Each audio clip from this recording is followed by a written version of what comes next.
Hapa kwa wasikilizaji na watazamaji, kuna mmoja anahoji kwamba ulipokuwa katika ofisi yako kama naibu wa rais, kuna jamii moja almost constitute about 50% of staff in your office from your backyard. Does this worry you? This is Edwin Sirega from Migori asking that question. Labda ungejibu hilo swali. Mimi ningeuliza kama inawezekana tuongee mambo ya maendeleo, kwa sababu naona hii interview tumeilegesha kuwa ni kama ni mambo dogo dogo ambayo hainaweza saidia wasikilizaji. Hiyo ni sauti ya mwananchi. Ameuliza swali negative, soma zile positive comment pia iko, because nimeona positive comments kwa hii show wakati ya break. Don't be selective, and I think it's also good you be professional. We are, and don't reduce a national show into asking questions that are dragging us. We are very much professional. Those are the questions being asked by the people on Facebook, and I'm sure you have Facebook as well, so you could just check. It's the same I would question think if we can take time to discuss the development of Nyanza, ingekuwa mzuri. Okay. During your tenure, because there's no need for us to spend time talking to a whole community on such a popular station just to deal with the trivialities. We have dealt with them enough. I think it's time you try. We see whether we can discuss issues that can change the lives of the people of Nyanza. So matters leadership and governance. I think we have tackled that half the show. We have tackled that half the show, and that is a problem we had when I had a show here with Okwara. We dealt with the whole show on trivialities and pettiness, and we lost the gist of the interview. Okay, thank you. It's thank also you so good much. for us, fair enough. because I think it's also important to discuss issues that can impact on lives to the people of Nyanza, and what are my thoughts. Yeah, and that's why I thought this interview was necessary. I cannot guide you on how to do the interview, but I thought it's responsible for you as senior journalists to also allow us to discuss. Do you think responding to the people is matters worth your that time? can change and impact on the lives of the people? Is it worth your time responding to the people asking questions? When are you going to ask issues that concern? We are asking you questions from the people. Because they're also asking the same questions. Even on well, to start with, questions. My office was run by George Makagoy. He's the one who was employing people. So when you find him, you can ask him who was employed there and who was not. I have no details as to the people who was working in that office, other than the senior staff attached to me, where I had a say. Others were public servants that were picked by the Public Service Commission, and the then chief of staff would be in a better position to know than I. Bishop Joseph Omuya from Bondo says, my question to Honorable Gachagua is this. He said that he was singing in the choir of Mr. President. How can Kenyans trust someone who can sing a song without care, even the song has something abusive words in the communities? Well, we leave that decision to the people of Kenya on the ballot day. Do you believe the SGR will be beneficial to the Western region? That's a good question now. Now we are talking. SGR. That's a question from the same ones you're now we are talking. Now we are talking. SGR is a very useful infrastructural intervention, not just for Nyanza, but for Uganda. Yeah? And I think it can increase trade and movement of cargo between Kenya and Uganda. My only problem is that whether it's doable, because this promise has been there for the last 4 years, and it's coming on the last year of the election. What I would want the ODM people to do, and the people of Nyanza, politely, is to ask that this contract be published with the date of commencement and the date of completion, so that we know it is not a con, which I think it is. I could be wrong. And because I have seen these con games, we were promised Mau Mau Road, barabara ya orofa ya kutoka Nairobi kwenda Thika. You know, I have been in this game before, and I know William Ruto and what he does in an election here. What we are asking is for us to know that this project is real and it has been properly done. Because this company called CRBC has been used to con people. They went to Rironi Mau Summit Road and launched that road that we were told by William Ruto it will be ready by April. It has not started. And there's no contract. When was the last time you were there? No, I'm just saying, wait a minute, I tell you what's happening. There's no contract, so the contractors cannot start. So there's no what has happened, nobody they have been given some little money okay. from the National Social Security Fund, NSSF, to do what you call data works, just clearing and giving an impression that something is going on. For Rironi Mau Summit Road, I'm challenging the Ministry of Transport and Infrastructure to publish the contract between the government of Kenya and the Chinese contractors, showing the date of commencement and the date of completion. That contract does not exist. But as the work started, have you seen the work? There is no work that has in started. The Rironi Mau Summit, there's no work that is I've told you going on. what is being done is what you call data works. Are you being factual? No, listen. Because I've been there. I was in Nakuru the other day. I was also there. No, I'm just there telling you works what is, on that road. I'm telling you what is going on is what you call data works. The graders are there. Everything is they're there. I've told you they are called data works, but there's no contract. So the actual construction of the road cannot start. So just the way I'm asking for the publication of the contract for Rironi Mau Summit Road, specifically showing the contractor, the amount, the scope, commencement date, and the date of completion. For SGR, I'm asking on behalf of the country and the beneficiaries and everybody else, because it's important and it's good for the country, we want the publication of the contract for the construction of the SGR, showing clearly the date of commencement and the date of completion. In 2024, you flanked the president while in his tour in the Nyanza region, mukaenda mpaka Rusinga. Wakati huu kuna hiyo barabara imejengwa ikaisha. Do you think that there is any other tangible project that this government has done in the region? I have not seen him launch any completed roads. I saw him launching. I would want our government, the one that we shall form, we shall borrow the model of Mwai Kibaki. Mwai Kibaki never launched any road or any project commissioned when it's complete.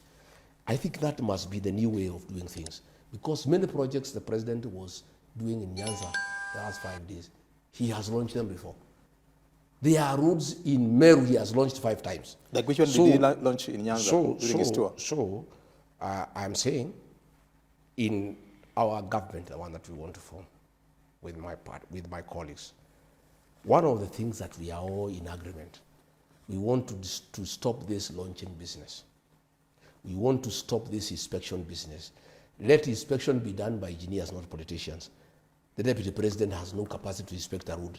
That is work of engineers. The architects, engineers, quantity surveyors, the professionals.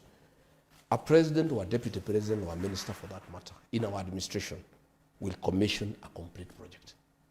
This thing of launching is all nonsense. And it really annoys people because you keep on giving people false hope. Most of the projects that have been launched by the president in Western Kenya, he was there. Not an inch of tarmac has been done.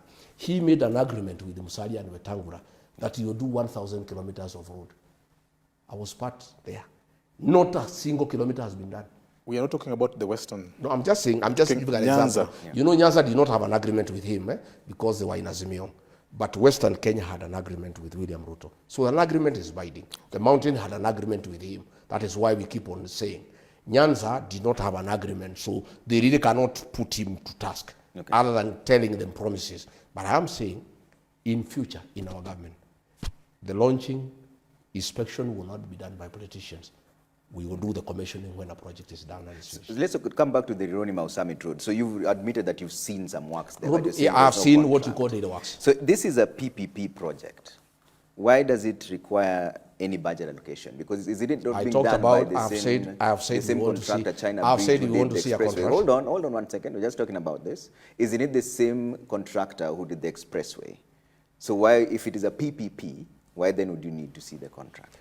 There is no project that you do without a binding contract, because this money will be paid by taxpayers. It doesn't matter whether it's PPP or whatever it is. It will be paid by the people of Kenya. Anything that has a monetary implication must be founded on a contract that is binding and that has clauses also for default and liabilities. Do you think the PPP is the way to go? The PPP is too expensive.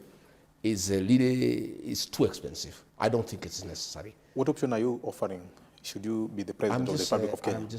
I would just propose that we complete ongoing projects first before embarking on new ones. Financing model, how would you go about it? We just collect enough and we use it prudently without exaggerated figures, without putting in commissions for civil servants, and Kwetu wanasema unajikuna pahali unajifikia. We do what is possible. So if you take over, all these projects would stop, and I'm not saying we'll stop. I'm saying we would want to complete ongoing projects before we embark on new ones. If not through PPP, how would you want to do it? We just raise enough revenue by having a very prudent mechanism of revenue collection, sealing all the loopholes, sealing all the leaks, and also using the money prudently. When you came into office, you told us that the coffers were empty and that we were stretched thin. But so if we don't do it through PPP, we started collecting. How would you do it? Funds. Will you increase taxation? We start collecting funds and use those funds for development, not for bribing voters. You have seen the budget of State House. When Uhuru Kenyatta was there, it was 4.5. It has gone to 17 billion. That 13 billion can do so many roads. That is money that is being wasted. So you believe the government is too extravagant? Yeah, there is always money that you collect from taxes, through VAT, through pay-as-you-earn, through income tax. There is sufficient funds in this country, but we need to use those funds prudently for the purposes for which they have been collected from the people of Kenya, by stopping wastage and privilege. So practically speaking, if you took over as the president, what is the first thing you would do? It is to stop theft of public funds. How? Just that. Stop people from stealing from the top. Once the president stops stealing, nobody else steals. Okay. Once the president is stealing, everybody else joins in the gravy train. You stop it from the top. Once you stop from the top, it stops. It must be stopped. How? We also I'm must still stop struggling using, with the how. I will not So- have, by not allocating 17 billion to State House. So you cut down the budget of State Yeah, House by of half. course. Not just that. I've seen the deputy president is allocating 450 billion for choppers, for going around and doing politics and doing nothing. Those are the things that we must stop. Wastage. So in your mathematics... Once we stop wastage, those funds, because they are available, we apply them prudently for the benefit of the people of Kenya, for services. That's what I'm saying. What percentage of the budget for government should be slashed? If you I came into can't. office, I don't. would you I say wouldn't. 40, I 30%? wouldn't have the figures of what we need to do. I need to get into office and put it down, and see what is wastage and what is useful. Yeah, that will do. But I am clear in my mind that if you stop theft at the top by the president, the rest will follow. It's a year to election, Mheshimiwa. I'm trying to get into your tangible movements. You will have my manifesto soon. Don't worry. Because this is also a Hold- conversation hold- you've had in your hold your political ho- spheres, hold your where there's a horses. conversation that the Hold- opposition hold are your all horses. about one term, but no specific agenda. Hold your horses. I'll be having an election manifesto explaining to the people of Kenya what I'll do for them if I'm president. When should we expect that manifesto to Just be out? hold your horses. Just wait. Wait a little. For now, you don't have any general It's structure. being worked on. There are people working on it. It's a good document. It needs to be worked on. There are many technical people who are helping us to think through. We are giving our own input. We have input from other Kenyans. We are listening to many people. In the fullness of time, we'll have an election manifesto. You will be able to ask me questions based on my proposal. Umezungumzia maswali ya ufisadi kwa kina kabisa. Je, kuna maybe the pillars that top notch that you would want to maybe share with us in terms of what you envision if at all you are elected to the President of the Republic of Kenya as we wait for your manifesto? I have said we have to deal with corruption. Apart from corruption, Yeah. any other thing that you see? We What other need, things? we need to restore institutions of governance. We need to restore the independence of parliament. You know, we need to make sure that there is no interference in the criminal justice system. I have just seen they are harassing Tuju. They have slapped him with a demand of 650 million by KRA. They are using that body. After harassing him, the man is in hospital. That guy had a bad accident. He injured his spine. He was mishandled by police. He is in hospital. He has not killed anybody. He has not done anything that would warrant that kind of violence against him. The man is in ICU. They have now using KRA to intimidate him so that he can shut up. We must stop the use of the criminal justice system to manage politics. We must stop using police to deal with the business people. I said the other week, there is a tender, there is a work to be done at the Nairobi Railway City that is funded by the British. And there was a tender, and one company quoted 22 billion shillings. The one that the president prefers, called CRBC, who are doing everything. They are doing the Talanta Stadium, they are doing SGR, they are doing Bombers of Kenya, they are doing JKIA, they are doing everything in this country. They quoted 29 billion. a difference of 7 billion. Then the ones who quoted 22 billion, who are the people who had been recommended to do that tender, they went to the appeals tribunal for procurement to intimidate them and to stop them from complaining. They were rounded up from Usenge, where they are doing a road, and put in a plane and deported to China. Those are things we must stop. Okay. The use of the criminal justice system to do politics and also to intimidate business people to the advantage of the powers that be. All right. These are the things that we must work on. There's a question here from Steve Ogola. He says, please ask Honorable Rigathi Gachagua this question. Going by his logic of negotiated political settlements, what does DCP or his political faction offer the Luo nation as the alternative to be able to work with him in the lead up to 2027 election? Well, we don't just offer the Luo nation, we offer the people of Kenya good governance. We want good governance. Our slogan is listen to the people, listen to Kenyans. You must govern the people of Kenya the way they want to be governed, because they are our employers. They are the ones who give you power, and that power must be exercised in accordance with their wishes. I'm not just offering the Luo nation a good government. I'm just offering the people of Kenya good governance where their voice matters.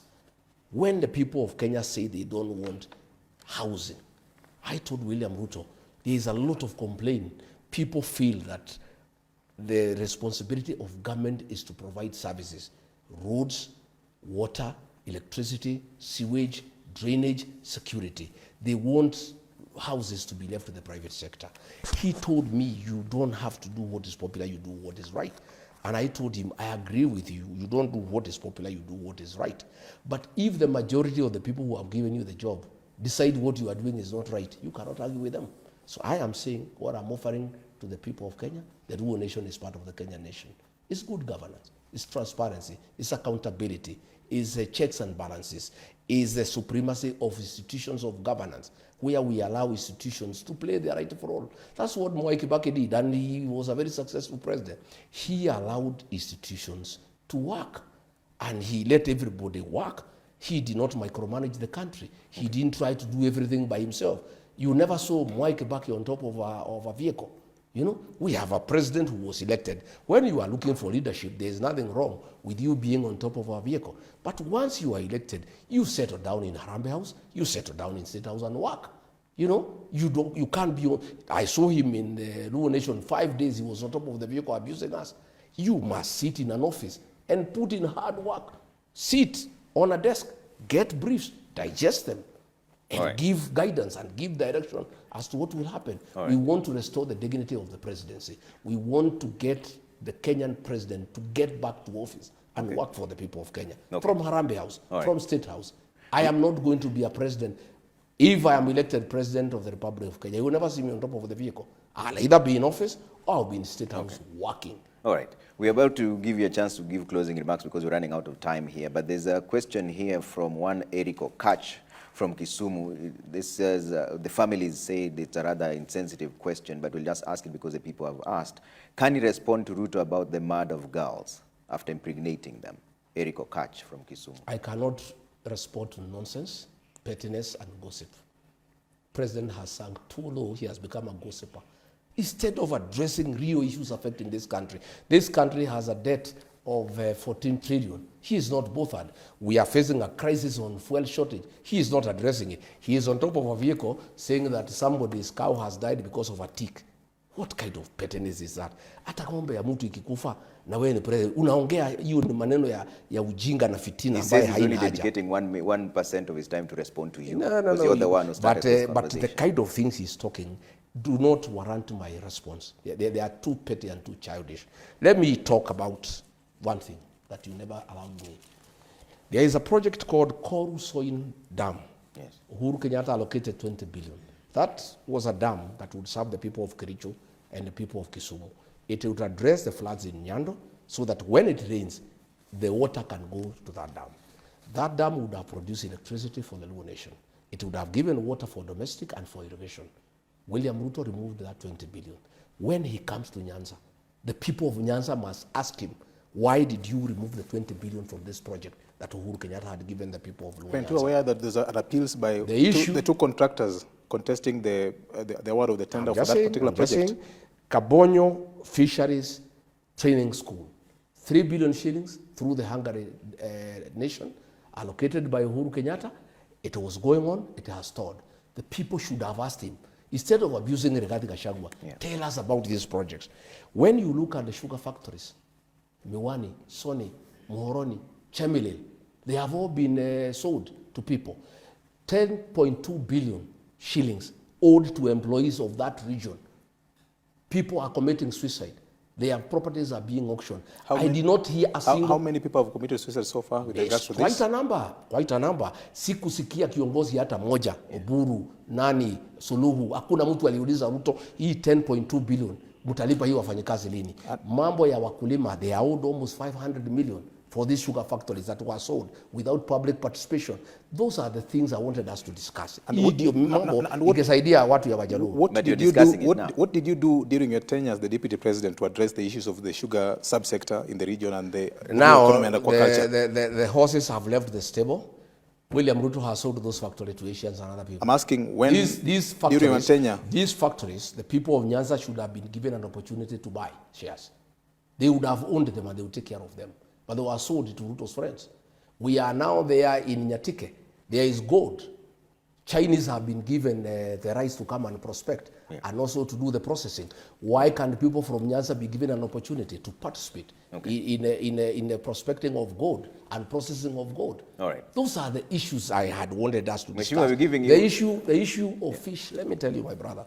Instead of William Ruto coming to the Luo Nation to abuse Rigathi Gachagua the way he was abusing Raila Odinga, what you need to do for the Luo Nation, and that is what I will do when I'm president, we must discuss the resource given by God, fish, in the Lake Victoria. If you really want to empower the Luo Nation, forget about all these other things, is to come up with processing plants, is to come up with empowerment for people to be given fishing nets, to be given boats to go and get fish, because this fish is very expensive. It's unfortunate that people are wallowing in poverty when they have a resource next to them, they are in the lake. Are you admitting that during your tenure as the deputy president, you couldn't push for the Luo agenda in terms of There's Luo nothing economy? I could push for. The government that I was deputy president is a one-man show. William Ruto micromanages everything. He even advises his own advisors on how to advise him. He decides everything. We were just there, just struggling, trying to make ends meet, and he sends you there, he sends you there and there, but he does everything, and that is what we want to change. We want to have a government that has institutions that are working. People who have been appointed, they can go and work. All right. And let me also tell... I'd like to give you a chance for closing remarks because we've run out of time here, but I was looking at the Kurusoin dam that you talked about. There was no 20 billion that was allocated. In fact, it was 2 billion. It was allocated but removed in 2020. Because it was too little for the project, which was 19 billion, that you can't put that 20 billion could not be allocated in that financial year. But even then, have you been told what happened? Let's have your final comments because we run out of time here. Just a minute. Well, Trevor, you have been very biased in this show, which is very unprofessional, because anyway, let me not go into that. Let me say my closing remarks. I've heard these people talk about broad-based. The Luo Nyanza is in government because of 2 ministers. The Luo Nyanza had a vice president called Jaramogi, but they still agitated for justice and rights. They never became complacent because they had a vice president. The Luo Nation has had a prime minister. Raila and the Luo people still stood for what is right and justice. The people of Nyanza cannot be bought by positions.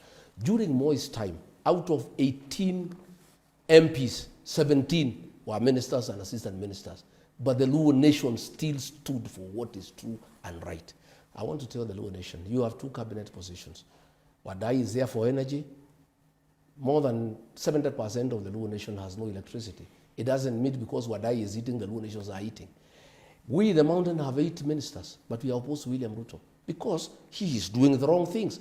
And those 8 positions are for individual ministers and their families. So these 2 positions the Luo Nation have are for those 2 families. It cannot be that the community now can become complacent. They cannot question what is wrong. They cannot question what is not going on well in the country. They cannot demand what is rightfully theirs and they pay taxes because they have 2 cabinet positions. The Luo Nation has always had very senior positions, but it's a dignified community that has always stood for what is true and what is right. I'm asking the Luo Nation Much as you have 2 cabinet positions, Yeah. fight for your right, Okay. fight for what is just, and make sure that you position yourselves properly so that the interests of your community can be taken care of in the future administration. Will you be visiting the Luo Nation soon? Yes, I will. When is it? When? Well, soon. I'm just working my things around. I hope Raymond Omolo will not sponsor violence against me the way he has been doing in Nairobi. He's been mobilizing people in Nairobi to Again, attack you're churches. making allegations that you No, can't it's true. prove. Have you reported? He can have you take me reported- to court. have you reported this to He the organized police? violence in Kariobangi Church. You have evidence for this, so you Mweki. can It's take Omolo. this to court. Even this attack on Orengo is Omolo who So you can organized take it. this to court? Yes, I can. Okay. He is the one who has been organizing violence in Nyanza. And I want to ask Raymond Omolo, stop violence. So when are you coming to Nyanza? I should be coming soon.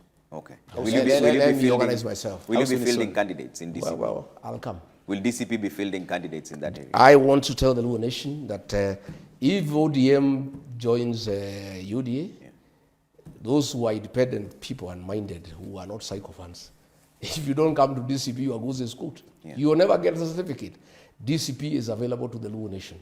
All those leaders who are courageous, who are brave, who believe in the people, who want to go to parliament to fight for the Luo Nation, DCP is your party. Even here in Nairobi, I have very many aspirants, who have come to DCP. Okay. And I have told the Luo Nation here in Nairobi to be careful, because previously the ODM has had 9 MPs in the city, courtesy of Wiper, courtesy of the Malembe Nation, courtesy of the Kisii Nation. Okay. Those nations are not with Ruto. Ruto has no votes in Nairobi. So if you go and make a partnership with Ruto, where will you get votes? Okay. You people must align yourself with the realities of Nairobi politics. All right. The Nairobi politics, as we speak today, is in the opposition. All right. So if they decide to join Ruto, they will not get a single position here in Nairobi. And I'm saying, like Ruaraka, if I get a good candidate from the Luo Nation who wants to run at the DCP, hey, wala. All right. Yeah. Thank you, His Excellency. His Excellency Rigathi Gachagua, the DCP leader and also former deputy president. Mane kama we chenru marwa marbuch jopiny kawuono nwa rie ma chwalore matin kwa chako gi wach marangi chwelo mochoko chopo nyaka oyimore kata buch jopiny bende wago mana kae ndigi ogaye mar DCP gi jalup jatend piny Kenya machon Honorable Rigathi Gachagua duoko nero kamana nyako moroko dala ne kae ndi makaren ko bira chiel ka chiel twak makende nwa tire ka gi VOJ Victor Tino Juma Ero kamano. twak no de